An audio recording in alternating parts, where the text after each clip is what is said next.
Okay, so in this practice video, we're gonna be doing USD Japanese yen 60-minute time frame, and here I'm gonna help you guys out, look at it in a different way, and this what it's gonna do is it's gonna iron out some of the questions and wrinkles that it might have in your trading. Something you might be watching one of those one or two of the previous videos, and you're like, what about in a certain situation like this or that?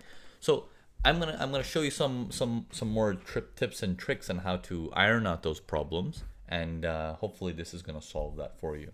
So let's take a look at this one right here.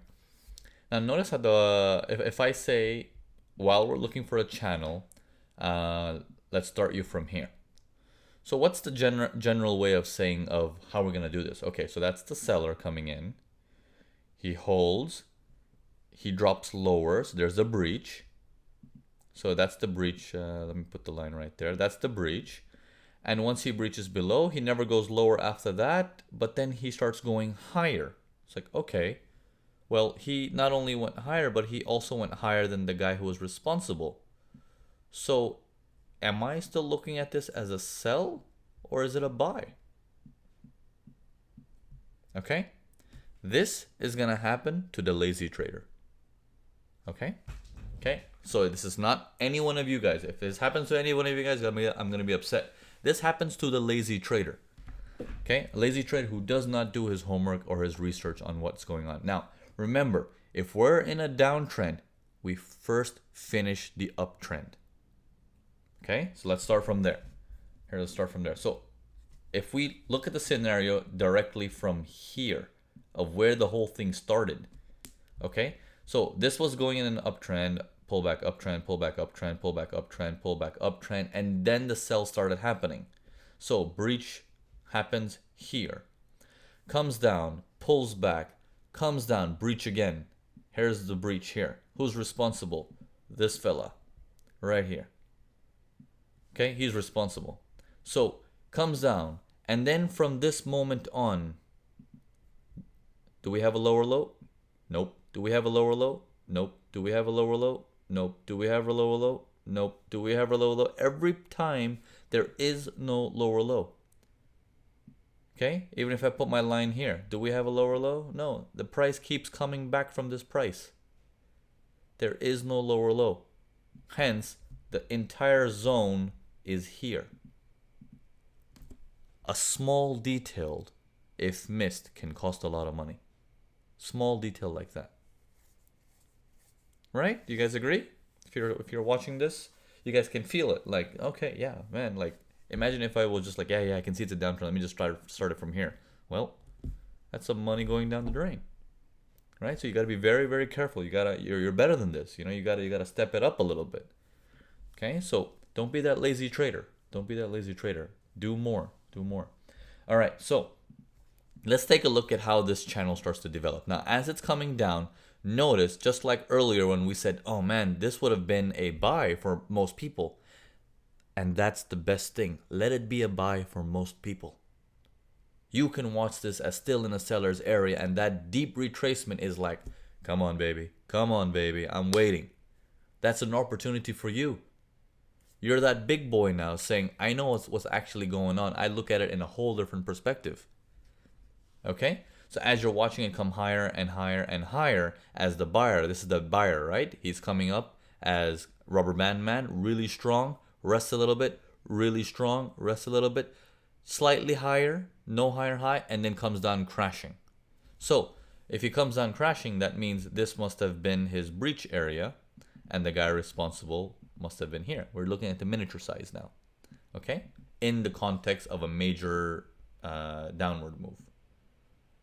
Okay, so that's like the little point right there. The buyer tries to go up again, no higher high yet once again, and rolls over. Okay, sells activate. Now you're like, we tried to make slight lower lows, didn't get anywhere. So scratch that. We tried to make lower lows, didn't get anywhere. So this can be like that. Okay, fair enough. But then my high came in very, very deep, but still was a lower high.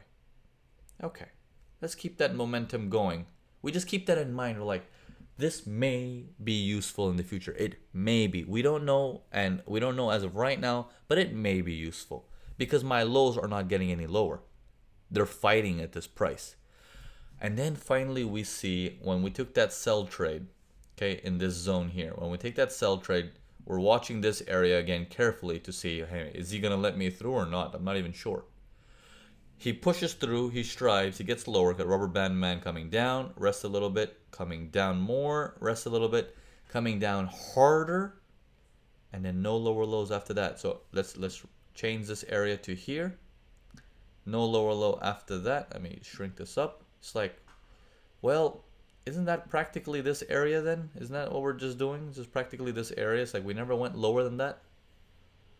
Okay, so now it's a different type of channel. This is like a squeeze. Okay, we call this a squeeze with my other students. Right? So it's a squeeze. You know, the markets are like coming into what's also known as triangles, you know, or a wedge or whatever you want to call it. It's a squeeze happening, right? The markets are like squeezing you in. So when the squeeze is happening, you're like, okay, I'm aware my high is getting lower, but I'm not sure because of the squeeze if it might turn into a range because I don't know. Remember, that concept of I don't know needs to stay valid.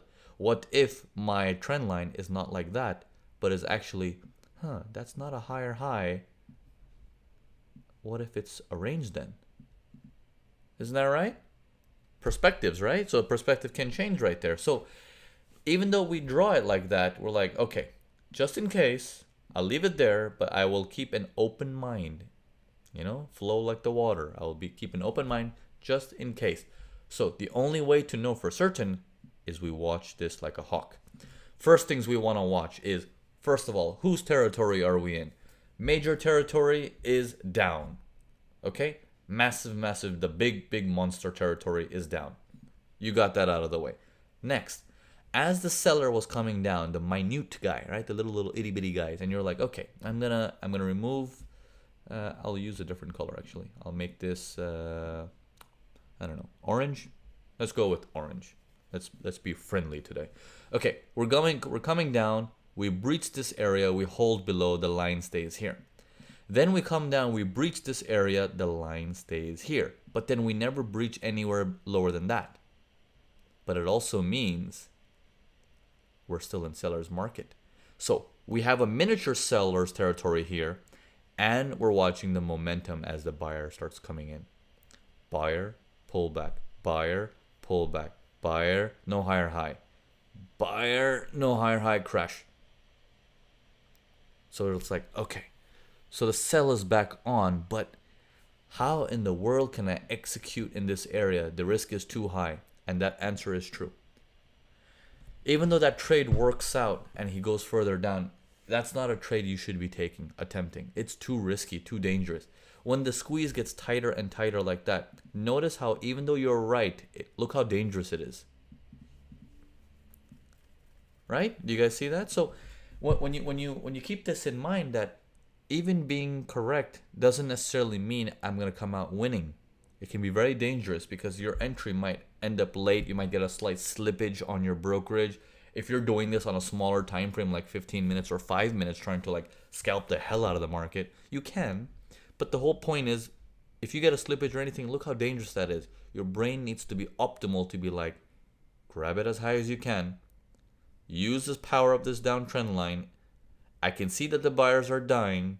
I can see I'm in a seller's zone here. I want to grab that price as close to that as possible. Okay? So when you see stuff like that, it becomes a little bit scary and dangerous. Like, okay, how am I going to do this? Things start to develop as a slight range afterwards here.